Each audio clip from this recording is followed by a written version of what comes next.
Students, संभव digital app पर आपका स्वागत है। आज के लेक्चर में अपन देखते हैं इकोसिस्टम के बारे में। जो पारितंत्र है उसके बारे में देखते हैं। पारितंत्र की अगर बात करते हैं तो पारितंत्र क्या होता है? पारितंत्र वह एक निश्चित क्षेत्र होता है जहाँ पे अजैविक व जैविक घटकों का क्या होता है, समूह होता है। उसको क्या बोलते हैं? पारितंत्र बोलते हैं।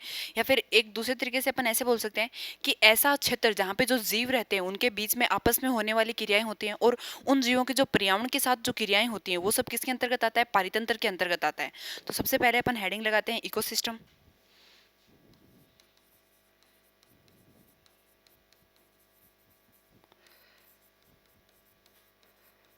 पारितंत्र ऐसे बोल सकते हैं कि जो इकोसिस्टम होता है उसको पर्यावरण में होने वाली एक क्रिया के रूप में माना जा सकता है, या फिर ऐसे बोल सकते हैं पारितंत्र को प्रकृति की एक क्रियाशील इकाई माना जा सकता है। पारितंत्र को प्रकृति की एक क्रियाशील इकाई माना जा सकता है।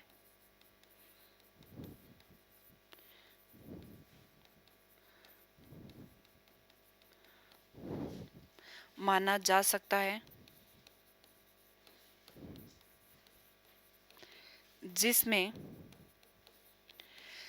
रहने वाले जो जीव होते हैं उनमें आपस में क्रियाएं होती हैं, और जो वहाँ पे जो उन जीवों का जो पर्यावरण के साथ जो होने वाली जो क्रियाएं होती हैं वो सम्मिलित होती हैं, जिसमें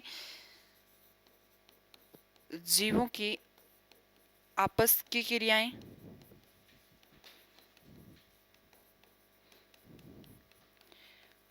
तथा जीव की पर्यावरण के साथ होने वाली क्रियाएं पर्यावरण के साथ होने वाली क्रियाएं सम्मिलित होती हैं।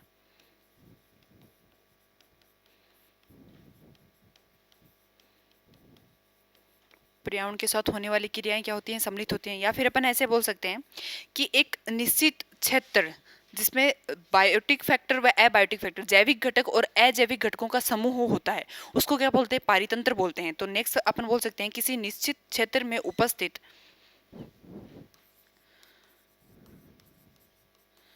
किसी निश्चित क्षेत्र में उपस्थित जैविक व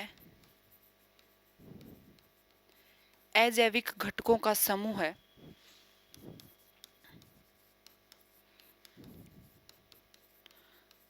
क्या कहलाता है? पारितंत्र कहलाता है।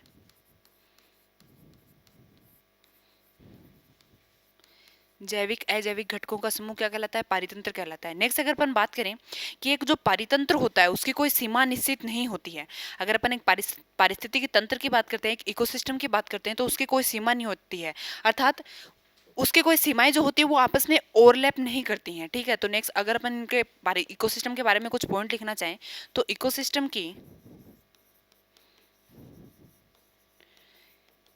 कोई सीमा नहीं होती है।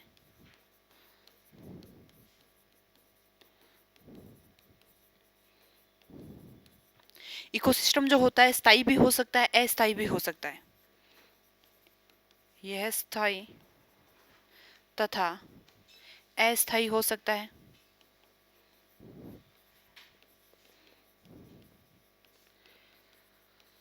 इकोसिस्टम जो होता है स्वचालित व स्वनियंत्रित होता है।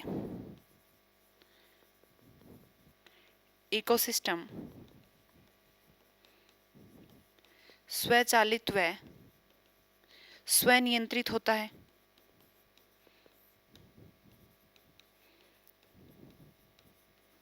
स्वचालित व स्वनियंत्रित होता है। नेक्स्ट अगर अपन बात करें इकोसिस्टम की, तो पारिस्थितिक तंत्र जो होता है, इकोसिस्टम होता है, वो छोटा या बड़ा हो सकता है। छोटे से छोटा भी हो सकता है या फिर बड़ा भी हो सकता है। तो नेक्स्ट पॉइंट अगर लिखना चाहें तो ecosystem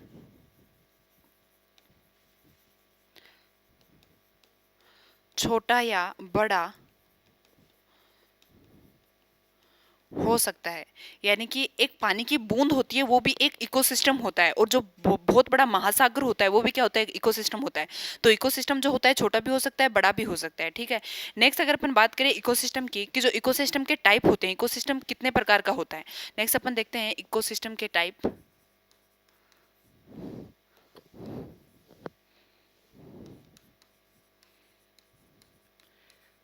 types of ecosystem.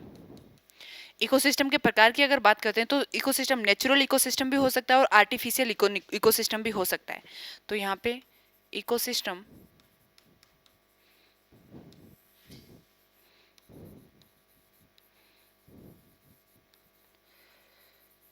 Natural ecosystem भी हो सकता है। दूसरा अगर अपन बात करें आर्टिफिशियल इकोसिस्टम भी हो सकता है। तो जो नेचुरल इकोसिस्टम होता है उसकी अगर बात करें तो जैसे एक्वेटिक इकोसिस्टम हो गया,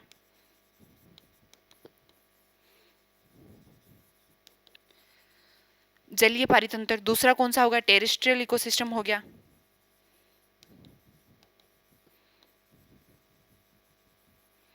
स्थलीय पारिस्थितिक तंत्र।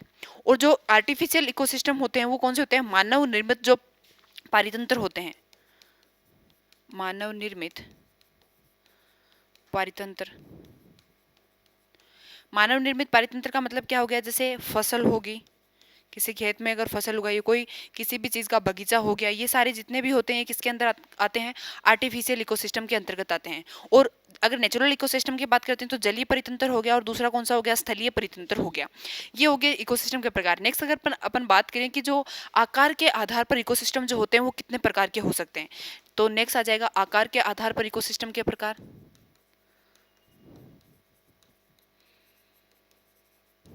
आकार के आधार पर इकोसिस्टम के प्रकार। आकार के आधार पर देखें तो एक हो सकता है मेगा इकोसिस्टम।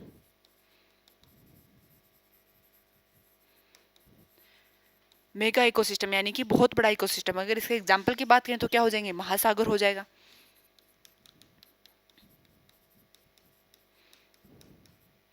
दूसरा होता है macro ecosystem. Macro ecosystem. Macro ecosystem के अगर एग्जांपल की बात करें तो जैसे वन हो गए यानी कि फॉरेस्ट। एक होता है माइक्रो इकोसिस्टम।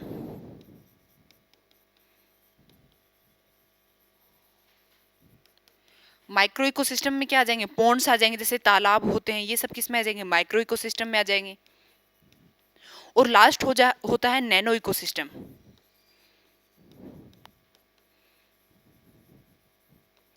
नैनो इकोसिस्टम मतलब बहुत ही छोटा इकोसिस्टम जो होता है। अगर इसके एग्जांपल की बात करें तो पानी की एक बूंद होती है, वो भी क्या होती है, एक इकोसिस्टम होती है। तो इसका एग्जांपल क्या हो जाएगा, पानी की बूंद।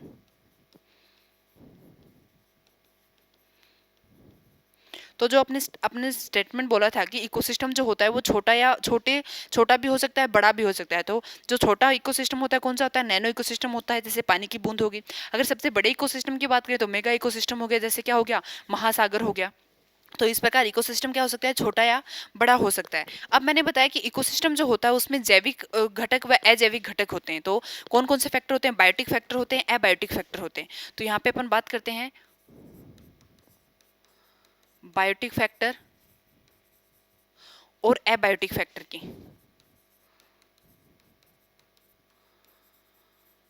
बायोटिक फैक्टर और एबायोटिक फैक्टर। अगर बायोटिक फैक्टर की बात करते हैं तो बायोटिक फैक्टर कौन कौन से होते हैं, यानी कि जैविक घटक जो होते हैं, कंपोनेंट बोल सकते हैं फैक्टर की जगह। यहाँ पे अपन बोल सकते हैं बायोटिक कंपोनेंट और एबायोटिक कंपोनेंट। यानी कि एक निश्चित क्षेत्र में जो जैविक घटक होते हैं और अजैविक घटकों का जो समूह होता है उसको क्या बोलते हैं, पारितंत्र बोलते हैं। बायोटिक कंपोनेंट और एबायोटिक कंपोनेंट।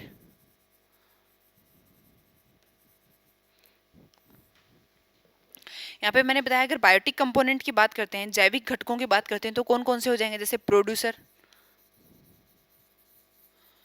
क्या हो गए, उत्पादक हो गए। दूसरा अगर बात करें कंज्यूमर, और तीसरे कौन से हो जाएंगे, डीकम्पोजर हो जाएंगे। उत्पादक प्रोड्यूसर कौन से होते हैं, जो स्वयं अपना भोजन बनाते हैं, स्वयं पोषी होते हैं, जैसे प्लांट्स हो गए, रसायन संश्लेषित बैक्टीरिया हो गए, ये सारे क्या होते हैं, प्रोड्यूसर होते हैं। दूसरे कंज्यूमर उपभोक्ता जो होते हैं वो कौन से होते हैं, उपभोक्ता की अगर बात करते हैं तो उपभोक्ता जो होते हैं प्राइमरी कंज्यूमर भी हो सकते हैं, सेकेंडरी कंज्यूमर भी हो सकते हैं और टर्सरी कंज्यूमर भी हो सकते हैं। अगर कंज्यूमर की बात करते हैं तो प्राइमरी कंज्यूमर, सेकेंडरी कंज्यूमर और तीसरा कौन से होंगे, टर्सरी कंज्यूमर।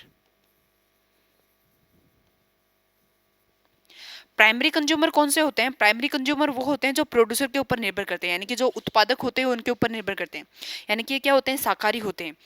जैसे अगर अपन बात करें, जैसे गाय हो गया, ये खरगोश हो गया, ये जो होते हैं जो प्लांट्स पर निर्भर करते हैं, ये सब क्या होंगे, प्राइमरी कंज्यूमर हो जाएंगे। सेकेंडरी कंज्यूमर कौन से होंगे, सेकेंडरी कंज्यूमर वो होंगे जो प्राइमरी कंज्यूमर के ऊपर निर्भर करते हैं, यानी कि जो प्लांट्स से अपना भोजन प्राप्त करते हैं उनको भोजन के रूप में ग्रहण करते हैं, वो कौन से हो जाएंगे, सेकेंडरी कंज्यूमर हो जाएंगे। अगर सेकेंडरी कंज्यूमर के एग्जाम्पल की बात करते हैं तो सेकेंडरी कंज्यूमर कौन कौन से हो जाएंगे, जैसे कुत्ता हो गया, बिल्ली हो गया, ये सब किस में आते हैं, सेकेंडरी कंज्यूमर में आते हैं। और जो टर्सरी कंज्यूमर होते हैं वो सेकेंडरी कंज्यूमर, यानी कि ये मांसाहारी होते हैं, सेकेंडरी कंज्यूमर को अपना भोजन बनाते हैं। और ये क्या होते हैं, ये ऐसे जीव होते हैं जो अन्य जीवों को मारकर खाते हैं, लेकिन प्रकृति में कोई भी अन्य जो होता है इनको मारकर नहीं खा सकता। जो टर्सरी कंज्यूमर होते हैं इनको मारकर नहीं खा सकता। तो ये कौन से होते हैं, टर्सरी कंज्यूमर, जैसे शेर हो गया, चीता हो गया, ये सब होते हैं, ये कौन से होते हैं, टर्सरी कंज्यूमर होते हैं। फिर अपन बात करते हैं किसकी, डीकम्पोजर की। तो डीकम्पोजर जो होते हैं, अपघटक जो होते हैं, वो क्या करते हैं, मर्द कार्बनिक जो पदार्थ होते हैं उनसे अपना भोजन प्राप्त करते हैं, या फिर जो मर्द जीव होते हैं उनसे क्या करते हैं, भोजन प्राप्त करते हैं, वो कौन से होते हैं, डीकम्पोजर होते हैं। इनमें अपन ऐसे भी बोल सकते हैं कि जो मर्द शरीर होता है, जीवों का मर्द शरीर, उसमें जो खनिज लवण प्रेजेंट होते हैं उनको वापस से मिट्टी में मिलाने का काम कौन करते हैं, डीकम्पोजर करते हैं। तो अगर बायोटिक फैक्टर की बात करते हैं तो तीन हो गए, प्रोड्यूसर हो गए, कंज्यूमर हो गए और डीकम्पोजर हो गए।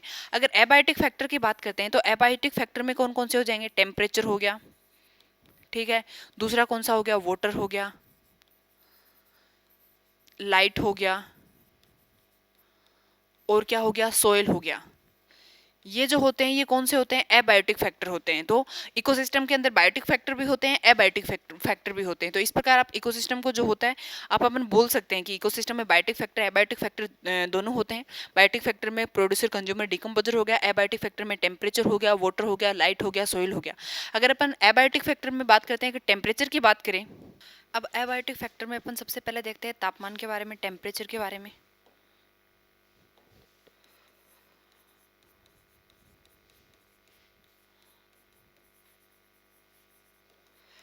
अगर टेम्परेचर की बात करते हैं तो किसी पारिस्थितिकी तंत्र को प्रभावित करने वाला जो सबसे महत्वपूर्ण कारक होता है वो कौन सा होता है, तापमान होता है, टेम्परेचर होता है। अगर तापमान की बात करें तो ये क्या होता है, विभिन्न ऋतुओं के अनुसार क्या होता है, तापमान चेंज होता रहता है। अगर मौसम चेंज होगा तो उसके अकॉर्डिंग क्या होता रहता है, तापमान जो होता है वो चेंज होता रहता है। दूसरी अगर अपन बात करें कि अगर अपन मैदानी क्षेत्र से अगर पर्वतीय क्षेत्र की तरफ जाएंगे तो क्या होगा, तापमान में कमी आएगी, यानी कि निम्न तापमान होगा। दूसरा, अगर भूमध्य रेखा से ध्रुवों की तरफ जाएंगे तो भी तापमान में क्या आएगी, कमी आएगी। तो यहाँ पे अपन बोल सकते हैं कि तापमान जो होता है एक समान नहीं होता है, वो क्या होता है, चेंज होता रहता है, ऋतुओं के अनुसार भी चेंज होता रहता है। अगर अपन जगह की बात करें, स्थिति की बात करें, अगर वो चेंज होती है तो उसके अकॉर्डिंग भी क्या होता है, तापमान चेंज होता है। तो इकोसिस्टम को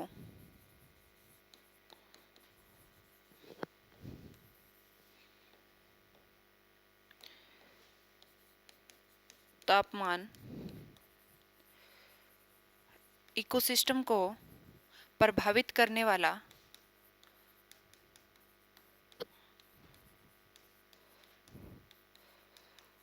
मुख्य कारक होता है, प्रभावित करने वाला क्या होता है, मुख्य कारक होता है। अब ये विभिन्न ऋतुओं के अकॉर्डिंग टेम्परेचर जो होता है वो चेंज होता रहता है। दूसरा अपन बोल सकते हैं कि मैदानी क्षेत्र से, या फिर अपन ऐसे बोल सकते हैं मैदानी क्षेत्र से पर्वतों की तरफ जाएं, या फिर भूमध्य रेखा से ध्रुवों की तरफ जाने पर, भूमध्य रेखा से ध्रुवों की तरफ जाने पर तथा मैदानी क्षेत्र से पर्वतों पर जाने पर तापमान में कमी आती है।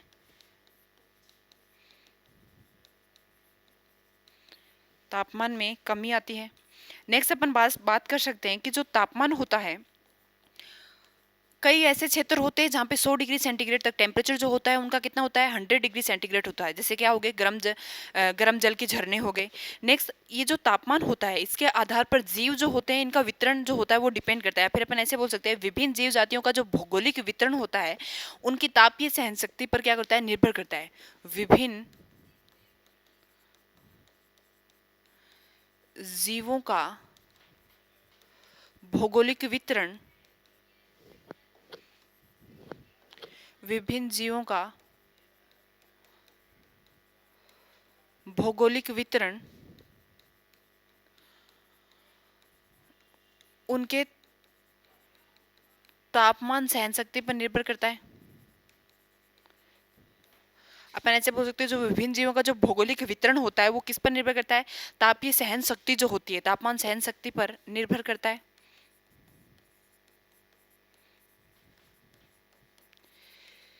या फिर अपन ऐसे बोल सकते हैं कि अगर तापमान की सहन शक्ति की अगर बात करते हैं तो इस आधार पर जो होते हैं जीवों को दो भागों में मतलब दो प्रकार के जीव हो सकते हैं। जो तापमान की जो सहन शक्ति होती है, जो तापमान को सहन करने की उनके अंदर जो क्षमता होती है, इसके आधार पर जीव क्या होते हैं, दो प्रकार के होते हैं। एक होते हैं यूरीथर्मल, एक होते हैं स्टेनोथर्मल। यूरोथर्मल और एक होते हैं स्टेनोथर्मल। यूरोथर्मल कौन से होते हैं, वे जीव होते हैं जो तापमान के व्यापक परास को क्या कर सकते हैं, सहन कर सकते हैं। वे जीव जो तापमान के व्यापक परास को सहन कर सकते हैं।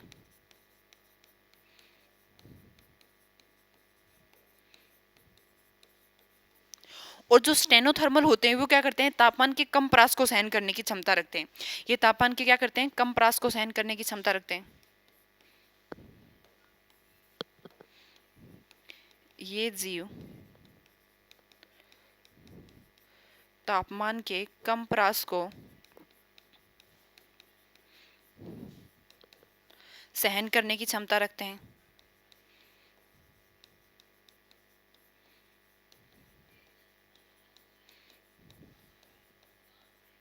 नेक्स्ट अगर अपन बात करें, ये तो हो गया कि ये तापमान जो होते हैं सहन करते हैं, उसके आधार पर क्या हो गए, जीव दो प्रकार के हो गए, एक यूरोथर्मल हो गए, दूसरे क्या हो गए, स्टेनोथर्मल हो गए। दूसरा अपन बोल सकते हैं कि जो ताप नियंत्रण होता है, कई ऐसे जीव होते हैं जो अपने ताप को क्या करते हैं, शरीर का तापमान होता है उसको नियंत्रित कर सकते हैं। तो ताप नियंत्रण के आधार पर भी क्या होते हैं, जीव दो प्रकार के होते हैं। एक होते हैं पोइकिलोथर्मल, दूसरे होते हैं होम्योथर्मल। दो प्रकार के जीव होते हैं जो ताप ताप किसके आधार पर बता रही हूँ मैं, ताप नियंत्रण के आधार पर बता रही हूँ। पोइकिलोथर्मल, पोइकिलोथर्मल कौन से होते हैं, वे जीव या फिर वे एनिमल्स जो क्या करते हैं, बाह्य वातावरण के अनुसार अपने शरीर का तापमान जो होते हैं वो चेंज करते हैं। बाह्य वातावरण के अनुसार इनका शरीर का तापमान जो होता है वो चेंज होता रहता है। जैसे अगर एग्जाम्पल की बात करते हैं, इसका एग्जाम्पल हो जाएगा जैसे सर्प हो गए, मेंढक हो गए। ये जो होते हैं कैसे होते हैं, पोइकिलोथर्मल होते हैं। और कैसे होते हैं, कोल्ड ब्लडेड होते हैं। दूसरे होते हैं होम्योथर्मल।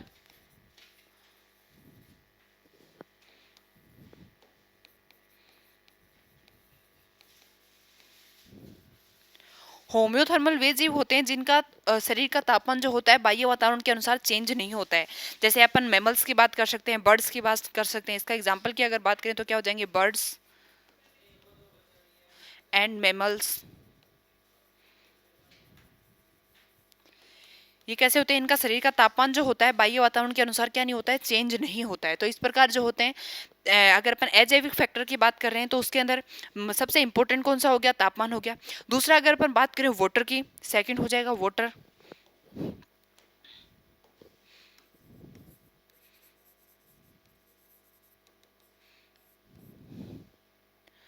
दूसरा क्या हो जाएगा, वाटर हो जाएगा।